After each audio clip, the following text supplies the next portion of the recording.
Okay, so now let's continue on talking about direct variation, and now let's talk more about another property or another characteristic of direct variation.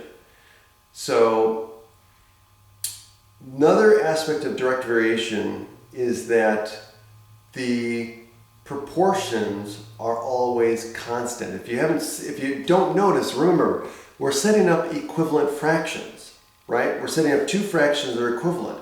In order for those fractions to be equivalent, the proportions, the fractions have to have the same, it has to be a multiple of each other, right?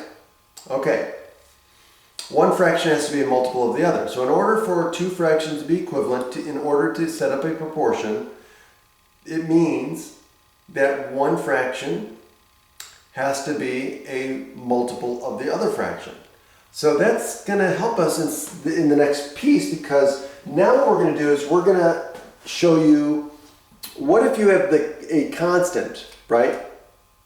And you're given a constant, and I'll explain in a minute what this constant is, but instead of having 2 points related to each other and solving a proportion, now we're going to use a constant, or what we call a constant of proportionality, to help us solve these. Okay, so let's back up a little bit. Okay, so direct variation. Direct variation means that if I take a ratio of two numbers, let's say I'm given two numbers, right?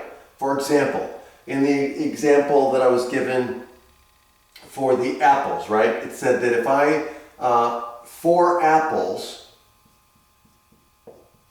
right, for $1.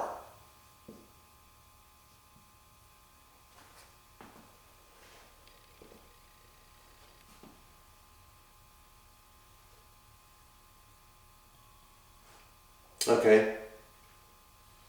And I wanted to find out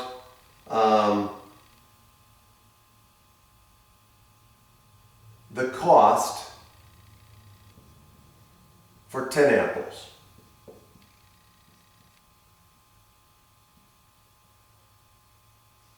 Right?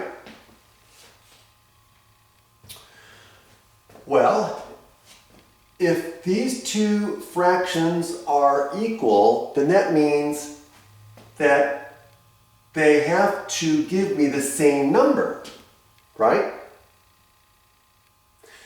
Every single time, right? So if I have a string of fractions, right? If they're all equivalent, then when I divide them, they should give me the exact same number, right? Equal, right? This number is equal to this number.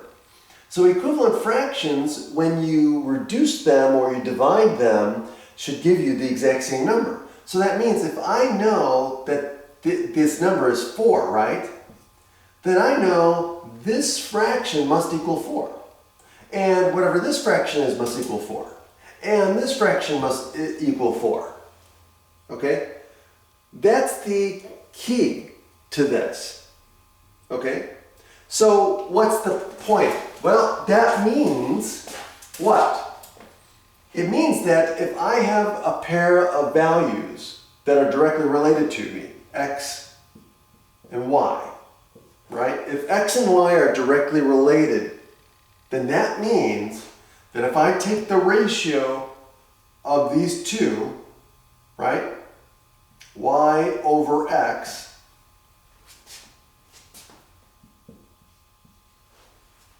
it has to be constant. And so that means that no matter what value of y and x I have, it must always be constant. It must equal some constant value. Okay? So if two variables are directly related, this must be true. So now what are we going to do? Well, now what we're going to do is we're going to use this formula to solve this proportion when we know the constant of proportionality. So in this case, this is called the constant of direct proportionality, okay, in this equation here. Okay, so now that's what we're going to use to solve problems like this. So now let's see. So also we call this the constant of direct variation. Okay, that's the other thing too. It's called the constant of direct variation.